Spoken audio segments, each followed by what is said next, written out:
Smile at death. This is chapter 19, and now we begin the second half of this process. I recommend watching these videos many times. I'm saying things here that may not sound so logical at first. Our logical brain cannot really connect to this information fully because many of the things that are said here cannot be proved and will not be a subject for proof later. This is a different kind of information. I would say even I'm bringing information from a specific library, spiritual library, that the logical brain has no access to. Now, if you want this knowledge, this information, these ideas, this skill of smiling at death and thereby improving your life significantly, I suggest you watch these videos many times. Repeat it many times, because once you repeat it, your logical brain is getting tired of trying to understand. You get used to the information, and then when you get used to it, you kind of accept it. Your right brain, which is connected to this spiritual library, can do some work with it. And then you start internalizing it, and then you start feeling this act, this very special and important gesture of smiling at death. You just start feeling it. It becomes part of you. You start knowing it. You start understanding this from your heart. So, chapter 19 begins part 7. Smiling at death means meeting the pain of separating from it. So important, and many times not known enough, that, as I believe, we continuously carry pain from childbirth, a pain of leaving home,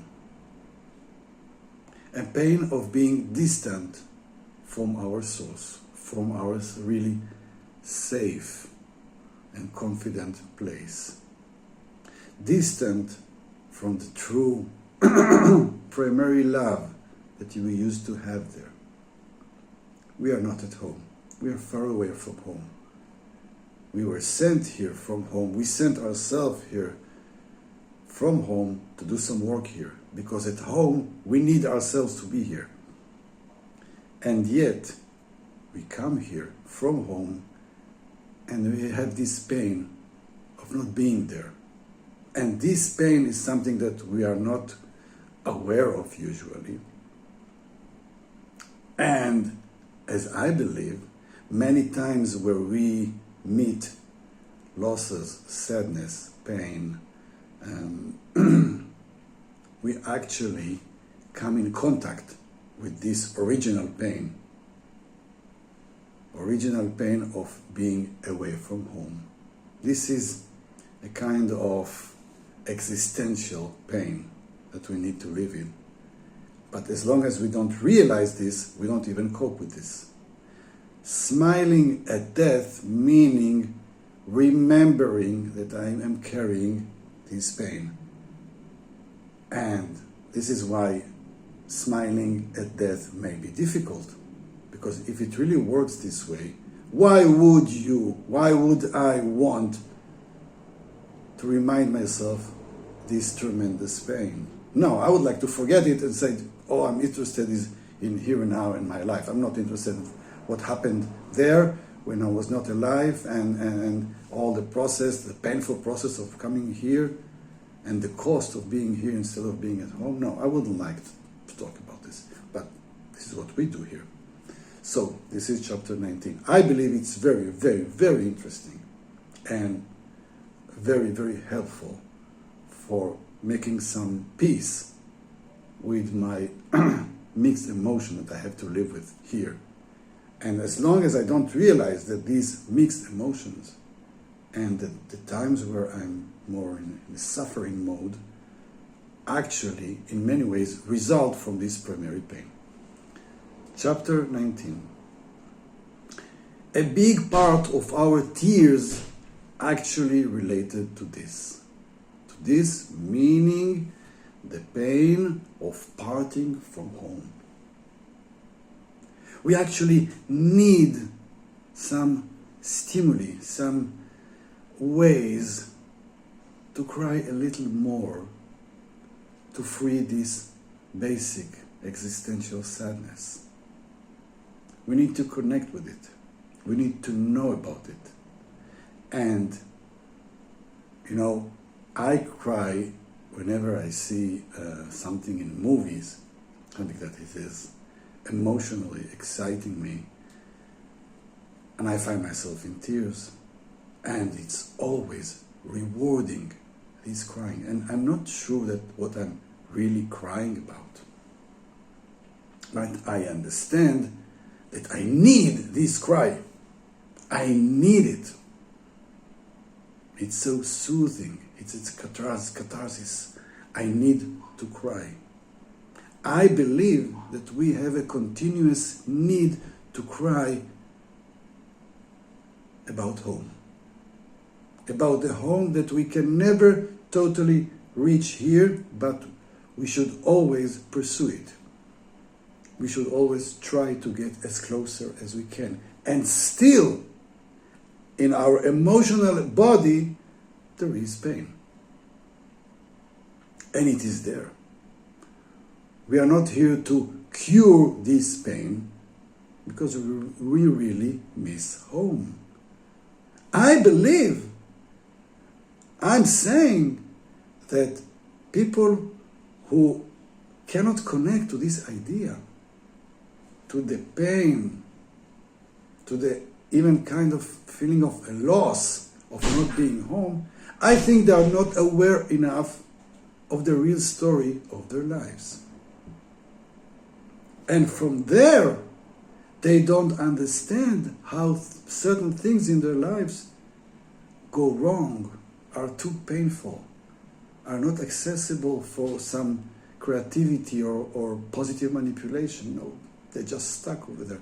I'm saying that whenever, wherever we feel stuck, we don't know how to communicate with the feelings we have in a certain situation or something that repeats itself. I'm saying that over there,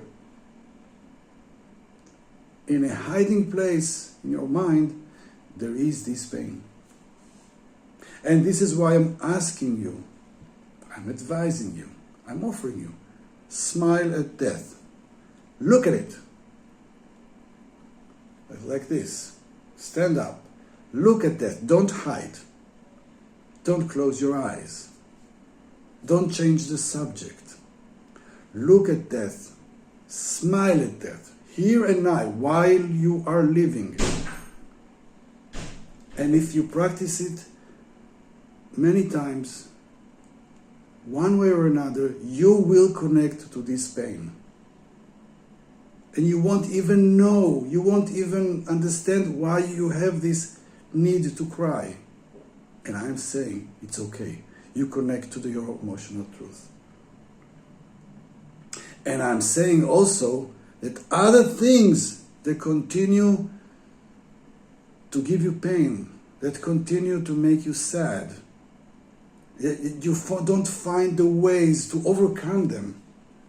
I'm offering you another way, another perspective to deal with this phenomena.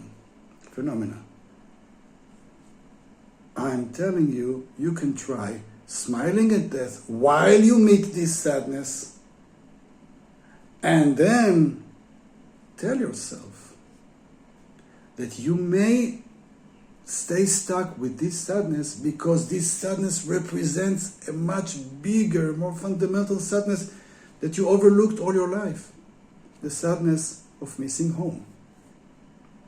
I believe that this is the basic sadness we carry all our lives. And there are ways of our soul, of our personality, to try to remind us this by putting us in some certain situations where we cannot overcome the sadness. So I'm telling you, look at this sadness and try to connect. Maybe I'm sad here because I'm actually sad because I left home. And this particular situation or person is just there to remind me that my basic sadness, my basic pain is in the passage, in staying here, and even hiding from myself the idea that I am missing home, that I'm longing home. So look at the things that make you sad. Look at them. Feel them in your body. And at the same time, smile at death and see if you feel the connection. If it's too hard for you to do so, it means that we are doing the right thing. Do it again, and do it again, and do it again, until you will be able to feel the connection between this contemporary sadness and this existential, prolonged sadness. When you put them together, you will feel better. Smile at death.